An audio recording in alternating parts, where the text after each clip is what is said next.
爱情里没有公平，只有选择与接受。我付出这么多，他凭什么还嫌不够？明明是他做错，为什么最后要我低头？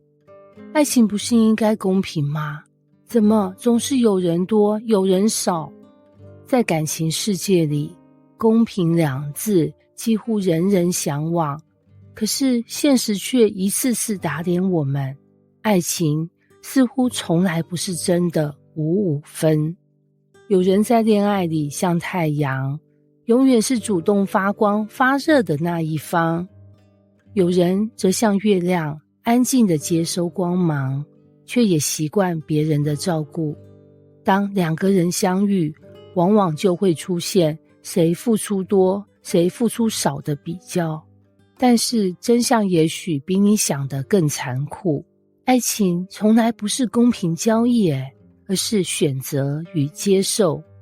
林翔和曼曼交往3年，林翔是个热情的男生，凡事都喜欢计划。他记得曼曼每一次考试前的焦虑，总会在他书桌上放一杯热可可。他也记得他的生日、交往纪念日，甚至他最爱的那家火锅店在哪条巷子。而曼曼是个温柔却被动的女生，她享受林翔的细心照顾，但很少主动给予回馈。有时候林翔期待她的一个小惊喜，却总是落空。有一天，林翔忍不住抱怨，为什么每次都是我在付出？爱情不该是公平的吗？曼曼愣住了，她沉默许久，轻声回了一句，可是我以为你是因为爱我才愿意做这些。这一刻，林翔才突然明白，自己一直想要的公平，也许在爱情里根本不存在。爱情公平的迷思，我们常常以为爱情像一个天平，我做了10分，对方也应该回馈10分。我付出了一次惊喜，对方也该回报一次浪漫吧。然而，爱情并不是数学题哦，它更像一场舞蹈，有人踩重拍，有人踩轻拍，只要5步合拍，就能跳出动人的旋律啊。问题在于，当我们过于纠结谁付出比较多时，就会忽略了爱的本质。3大误区，为什么我们总追求公平？误区1，把爱情当成投资报酬率。很多人潜意识里把爱情当投资，期待有投入就有回报。但爱情不是股票哦，也不是银行存款，它不是线性关系，而是动态流动。有时候你付出多一些，有时候对方付出多一些，这才是自然。误区2，用公平掩饰自己的不安。追求公平，往往不是因为真的要计算，而是因为害怕自己不被珍惜。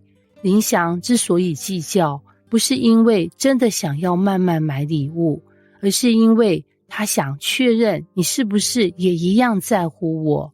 误区3，忽略了爱是选择。在爱情里，每一次付出本质上都是一种选择。如果你选择付出，却同时期待完全对等的回报，那么这份付出就变质了。真正的爱来自于自愿，而不是交换。那不公平就注定痛苦吗？不，爱情不是公平交易，但它也不是单方面的压榨。关键在于你是否愿意接受这样的关系模式。举个例子，有些人天生细心体贴，他们从付出中获得快乐；有些人则比较内敛，他们可能表达不多，但一旦承诺就极为忠诚。如果一个喜欢付出的人选择了一个喜欢接受的人，那么这段关系未必就是不健康的。问题在于你能不能心甘情愿。如果每次付出后你都觉得被压榨、被亏欠，那么痛苦就会累积，最终压垮感情。但如果你能接受彼此的差异，明白这就是我们的平衡方式，那么这段爱情依然能长久。生活中的启发：一、公平不是计算，而是感受。真正的爱情不是你付出几分，他回报几分哦，而是你们彼此是否都感到被爱。即使方式不同，只要都能安心，这就是属于你们的公平。二、接受选择，承担结果。当你选择和一个人走在一起，就意味着你接受他的爱的方式。如果他的方式永远让你痛苦，那么你要做的不是计较公平，而是重新选择。三、爱情需要对话，而不是清算。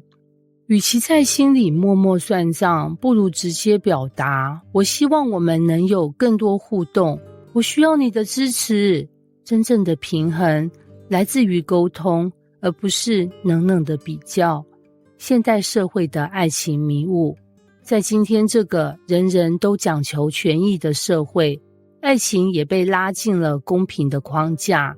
有人说，我给多少就要拿回多少，但这种想法往往让爱情失去了原本的浪漫与自由。爱情不是商业合同，而是一场心甘情愿的旅程。它的美不在于公平，而在于我选择你，即便你不完美；你选择我，即便我有缺点。结语：爱情的公平不是5-5分，爱情里没有绝对的公平，因为两个人永远不可能以同样的方式付出。有人用语言表达爱，有人用行动，有人善于浪漫惊喜，有人只会默默守候。这些看似不公平，却可能刚好拼凑出完整的爱。所以与其追求公平，不如去问自己，我能不能接受他的方式？我能不能心甘情愿地付出，而不计较得失？如果不能，那我是否有勇气重新选择？因为爱情不是一场算术题，而是一场选择与接受的冒险。真正的灵魂伴侣，不是跟你斤斤计较公平的人，而是和你一起愿意承担、愿意接纳的人。